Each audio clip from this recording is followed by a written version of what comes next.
वन्दे ब्रह्मपुराधिपम् श्रीसहजानन्दम् च मूलाक्षरम् श्रेयस्कारणसद्गुणैकनिलयम् श्रीप्रागजिह्वावत ब्रह्मोपासनधारकम् गुरुहरिम् यज्ञं तथा योगिनम् प्रीत्येवं प्रमुखं महन्तमनिशम् श्रीजीस्वरूपं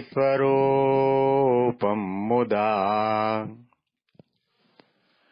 મહિમાનો મહિમા પ્રવચન માળામાં સૌને સાષ્ટાંગ પ્રણામ. જય સ્વામિનારાયણ. ગઢડા પ્રથમના 15મા વચનામૃતમાંથી ભગવાન સ્વામિનારાયણના મહિમાનો, એના હૃદયની અંદર રહેલા સિદ્ધાંત અને અભિપ્રાયનો સમજવાનો પ્રયત્ન કરી રહ્યા છીએ. આ વચનામૃતનું ટાઇટલ છે ધ્યાન કરવામાં કાયર ન થવાનું. એનો અર્થ એવો નીકળે છે કે જેને ધ્યાન કરવું હોય એનામાં કાયરપણું ન ચાલે, શૂરવીરતા જોઈએ. જે શૂરવીર હોય એ જ વ્યક્તિ ભગવાનનું ધ્યાન કરી શકે. ગઈકાલે પણ વાત કરી હતી કે આંખો બંધ કરવી અને પદ્માસન વાળીને બેસવું એ તો નાનો બાળક પણ કરી શકે, વૃદ્ધ પણ કરી શકે, ગરીબ પણ કરી શકે, રાજા પણ કરી શકે, રંગ પણ કરી શકે, કોઈ પણ જ્ઞાતિ જાતિનો પણ કરી શકે. પણ ધ્યાન એકદમ વ્યાપક શબ્દ છે જેની અંદર બહુ વિશાળ અર્થ સમાયેલો છે. ધ્યાન એટલે પહેલામાં પહેલો અર્થ એ થાય છે ભગવાન પુરુષોત્તમ નારાયણની સર્વોપરી ઉપાસના.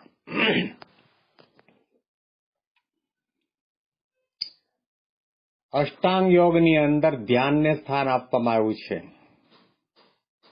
યમ, નિયમ, પ્રાણાયામ, પ્રત્યાહાર, ધ્યાન, ધારણા, સમાધિ આ વગેરે 8 અંગોની અંદર ધ્યાનને સ્થાન આપવામાં આવ્યું છે. સમાધિ અવસ્થા એટલે કે ભગવાનનો સાક્ષાત્કાર. ભક્ત ભગવાનનો બની જાય અને ભગવાન ભક્તના બની જાય એવી પ્રકારની ભૂમિકા જે વ્યક્તિ સિદ્ધ કરે તો સમજવો કે એને સમાધિ લાગી છે. તો ધ્યાન એટલે કે ઉપાસના છે. ભગવાનને જેમ છે તેમ સમજવા માટે કાયરતા ન ચાલે, કંગાલપણું ન ચાલે, રાંકપણું ન ચાલે. ભગવાનની ઉપાસનાને દ્રઢ કરવા માટે જે વ્યક્તિના રોમની અંદર મર્દાનગી સમાયેલી હોય, શૂરવીરતા સમાયેલી હોય, બળ અને હિંમત સમાયેલા હોય એ જ વ્યક્તિ સાચા અર્થની અંદર ઉપાસના કરી શકે છે. ધ્યાન એટલે ઉપાસના, ધ્યાન એટલે ભક્તિ, ધ્યાન એટલે ભજન, ધ્યાન એટલે નિયમ ધર્મનું પાલન, ધ્યાન એટલે ભગવાનના એક એક શબ્દનું પાલન, અને ધ્યાન એટલે ભગવાનની સાથે સાથે એમના અનાદિ અક્ષરબ્રહ્મ ગુણાતીતાનંદ સ્વામીનો મહિમા સમજવો. અને ધ્યાન એટલે કે અક્ષર અને પુરુષોત્તમની ભક્તિને ઉપાસના કરવાવાળા તમામ સંતોને, હરિભક્તોને દિવ્ય માનવા, એમને આપણાથી મોટા માનવા, એને ધ્યાન કહેવાય. કદાચ ભગવાન સ્વામિનારાયણ પુરુષોત્તમ નારાયણ સર્વાવતારના અવતારી છે એને માની લીધું, એ ઉપાસના આપણા મનમાં બેસી ગઈ, પરંતુ એના સંબંધવાળા તમામ સંતો હરિભક્તોના પ્રત્યે આપણને પૂજ્ય ભાવ રહે, દિવ્ય ભાવ રહે, મુક્તપણાનો ભાવ રહે, નિર્ગુણપણાનો ભાવ રહે. ત્યાં તો તમારે મનને મારવું પડે, મનને સાથે લડાઈ લડવી પડે. તમે જ્યારે માનને માર્યું હોય, મનને માર્યું હોય, મમતાને મારી હોય, વાસનાને સમુદ્રના મધ્ય ભાગમાં ફેંકી દીધી હોય અને તમે માત્ર ને માત્ર ભગવાન પુરુષોત્તમ નારાયણના થયા હો, દાસત્વ ભાવના આસનો ઉપર તમારી પદ્માસન લગાવેલું હોય, ત્યાર પછી તમને નાનામાં નાના ભક્તના પ્રત્યે દિવ્ય ભાવ રહે, નિર્દોષ બુદ્ધિ રહે. કોઈ વઢે, ટોકે, મારે, ગાળ દે, સહન કરવાનું છે એ પણ ધ્યાન છે. એ સહન કરવું એ કંગાલપણું નથી, અસહાયપણું નથી, શૂરવીરતા છે. સહન કરવું એનો અર્થ એ થયો કે એ વ્યક્તિ એમ જ માને છે કે દુનિયામાં મારા ઈષ્ટદેવ ભગવાન સ્વામિનારાયણ સિવાય કોઈની તાકાત નથી.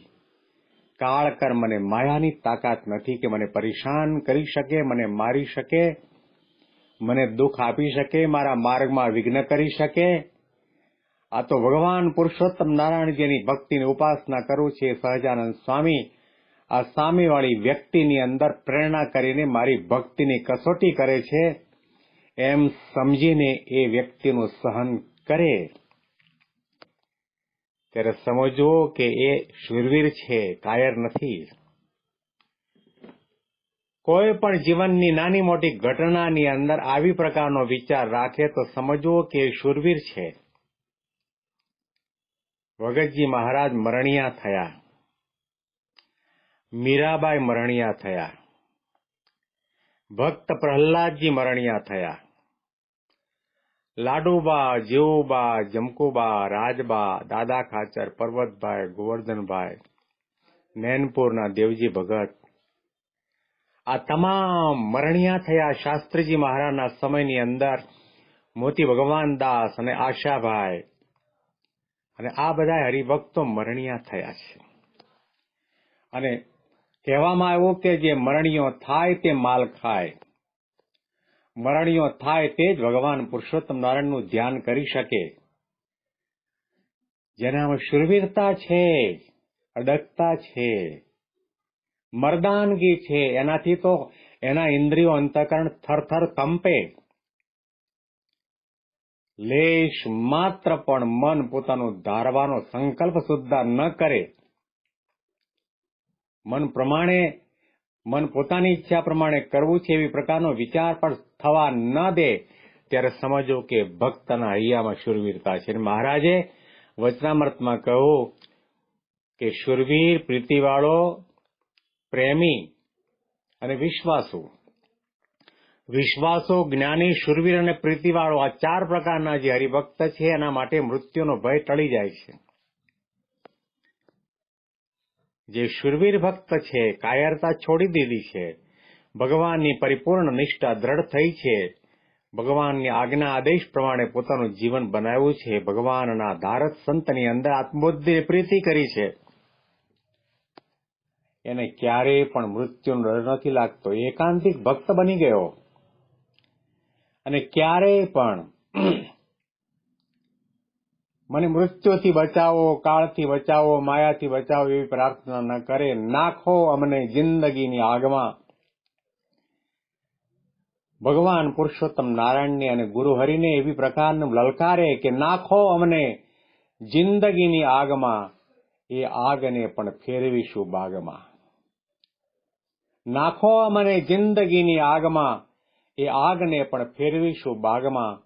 સર કરીશું આખરી સો મોરચા, આ મૃત્યુને પણ એક દિવસ આવવા દો લાગમાં. આવી પ્રકારની ખુમારી, ખમીર, તેજ, ઓજસ, અસ્મિતા ભક્તના હૈયાની અંદર શૂરવીરતાના કારણે હોય, એ હંમેશના માટે મનમાં વિચાર કરે કે હું ભગવાન પુરુષોત્તમ નારાયણના ચરણમાં બેઠો છું. આ સંસારરૂપી જંગલની અંદર ન કોઈ પ્રાણીની તાકાત છે કે મારો વાંકો વાળ કરી શકે. મને કંઈ પણ પ્રકારનો નાનો મોટો દંડ કરવો હોય, શિક્ષા કરવી હોય, દુઃખ આપવું હોય, ઉપાધિ આપવી હોય, તો મારો નાથ ભગવાન પુરુષોત્તમ નારાયણ એકમાત્ર આપી શકે, બાકી કોઈ ના આપી શકે. આવી પ્રકારની શૂરવીરતા જે ભક્તના હૈયાની અંદર વણાયેલી છે, અને એ ધ્યાન કરવા માટે બેસે ત્યારે મનની અંદર સંકલ્પ વિકલ્પ પણ ન જાગે અને કદાચ એવા ભૂંડા ગાઢ સંકલ્પ જાગ્રત થાય અને પોતાના હઠાવ્યા હઠે નહીં તો ભગવાનના મહિમાનો વિચાર કરે અને પોતાને પૂર્ણકામ માને અને એમ માને કે આ તો દેહને સંકલ્પ છે, હું તો દેહથી જુદો છું, આત્મા છું, અક્ષર છું, ગુણાતીત છું, માયા પરનું તત્વ છું અને ભગવાન સ્વામિનારાયણનો આશ્રિત છું. એવી પ્રકારે એ સંકલ્પને ખોટો કરતો રહે અને ભગવાનનું ધ્યાન કરતા કરતા 5 વર્ષ થાય, 50 વર્ષ થાય કે 100 વર્ષ થાય તો પણ ધ્યાનને મૂકે નહીં. ધ્યાનને ન મૂકે એટલે ભજનને ન મૂકે, ભક્તિને ન મૂકે, નિયમ ધર્મને ન મૂકે. શુરવીર હોય એ ગમે તેવા સુખ દુઃખના પ્રસંગો બને છતાં પણ પોતાના ભક્તિ માર્ગમાં અડગ ઉભો રહે અને ભગવાનની આગળ કોઈ દિવસ આ દુનિયાના સુખના માટે લાંબો હાથ ન કરે. ભગવાનને તો ત્યાં સુધી પ્રાર્થના હૃદયના ભાવથી કરે, હું કશોક કહેવાને આવ્યો છું, કરગરવા નથી આવ્યો. હે ભગવાન, હું કશુંક કહેવાને આવ્યો છું, કરગરવા નથી આવ્યો. ઓ દયાના સિંધુ, મને તારામાં ડૂબાડી દે, હું તરવાને નથી આવ્યો. આ શુરવીરતા છે. કોણે કહ્યું મીરાબાઈ મહિલા હતા, મર્દ હતા? કોણે કહ્યું ભક્ત પ્રહલાદ બાળક હતો? એ તો મર્દ હતા. એના રોમ રોમની અંદર શુરવીરતા, મર્દાનગી અને ભગવાનની ભક્તિને નિષ્ઠા વણાયેલા હતા. ખુમારી હતી. અને એટલા માટે કહું કે આવી રીતે ભગવાનનું ધ્યાન કરતા કરતા, ભજન કરતા કરતા, ઉપાસના કરતા કરતા કદાચ વર્ષો વીતી જાય તો પણ ગીતાનો શ્લોક ટાંકીને ભગવાન સ્વામિનારાયણે કહ્યું કે અનેક જન્મ સંસિદ્ધ તતો યાતિ પરામ ગતિ. એ ભગવાનના ધામને પામે છે. અને આવી પ્રકારનું વર્તન જેનું હોય, આવી પ્રકારની વિચારધારા જેની હોય, આવી પ્રકારની ઉપાસનાની દ્રઢતા જેના જીવનમાં વણાયેલી હોય, એ ભગવાનનો એકાંતિક ભક્ત છે. એકમાત્ર પરબ્રહ્મ પરમાત્મા પુરુષોત્તમ નારાયણની અંદર જે વ્યક્તિની વૃત્તિ સમાવિષ્ટ થઈ ગઈ છે, સ્થિર થઈ ગઈ છે, એને એકાંતિક ભક્ત કહેવાય.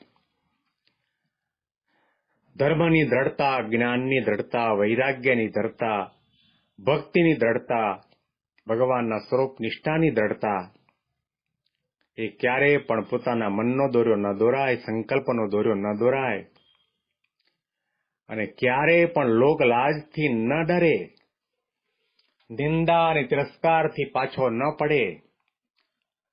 યુદ્ધના મેદાનની અંદર જો શુરવીર હોય, લડવા માટે નીકળે ત્યારે કમર કટારી મારીને નીકળે, મરણીઓ થઈને લડે.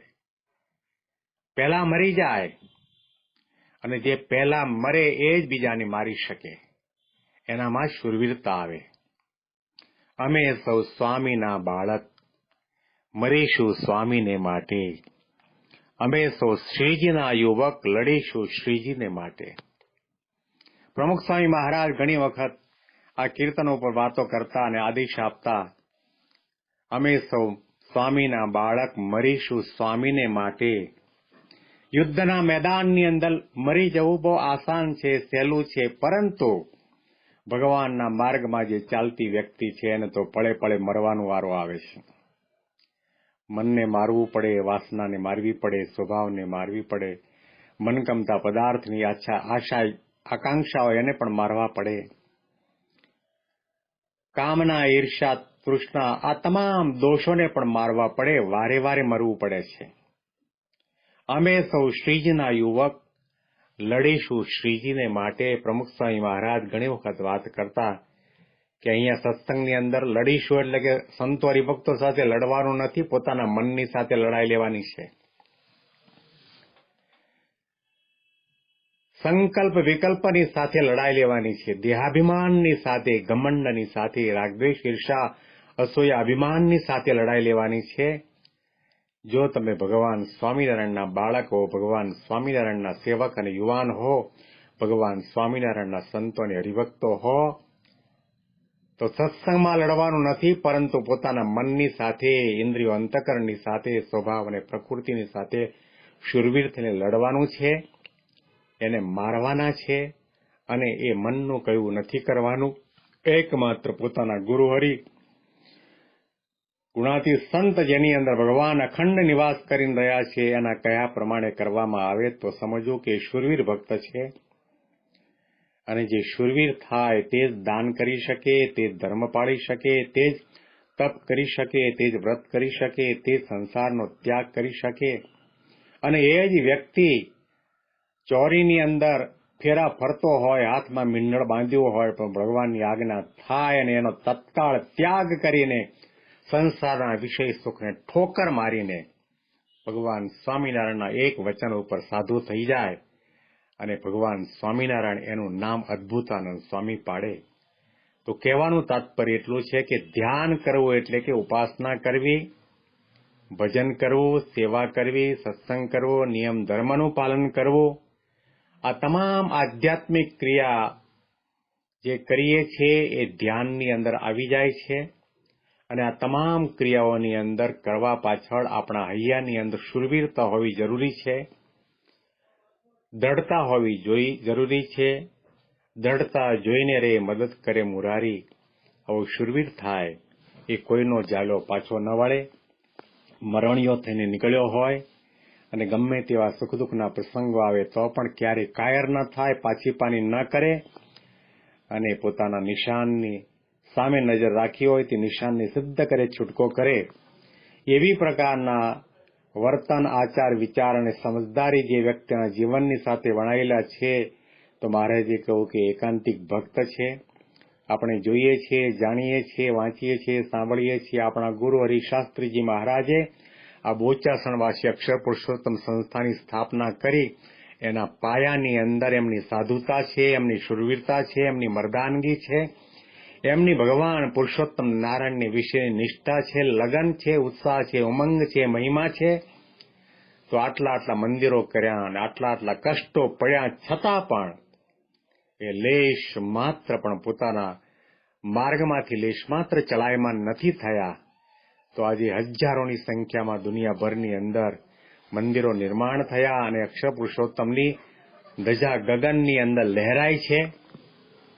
ભગવાન સ્વામિનારાયણને આપણે પ્રાર્થના કરીએ, મહારાજ પોતે આ પૃથ્વી ઉપર સૌ કોઈને એકાંતિક ધર્મ સિદ્ધ કરાવવા માટે અને સાચા એકાંતિક ભક્ત બનાવવા માટે પધાર્યા છે.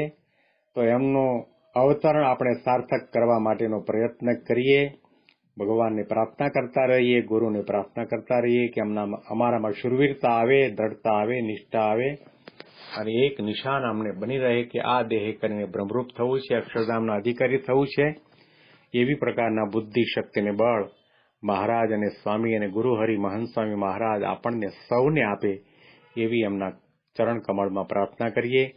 મહિમાની વિશેષ વાતો આપણે આવતીકાલના પ્રવચનમાં સાંભળીશું. સૌને સાષ્ટાંગ પ્રણામ. જય સ્વામિનારાયણ.